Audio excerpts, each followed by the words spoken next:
مساء الخير. أنا ماري ودي قناتي.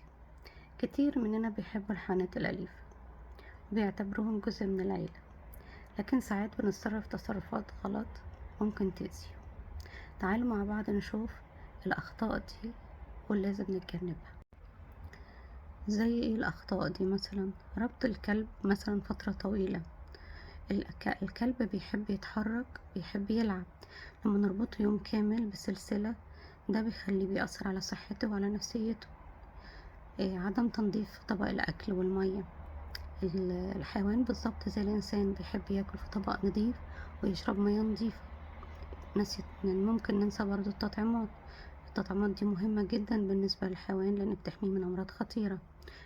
الصوت العالي في التدريب أو ضربه ده بيخليه يفقد الثقة.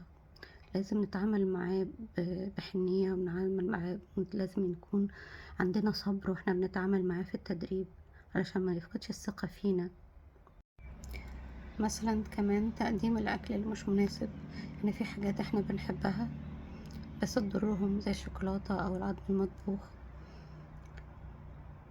وياريت تفعلوا الجرس وتشتركوا في القناة وافتكروا دايما ان الحيوان مش قادر يتكلم لكن بيحس وبيحب زي الطفل بالظبط. خلينا نكون صوتهم ونرعاهم بحب ووعي. باي باي.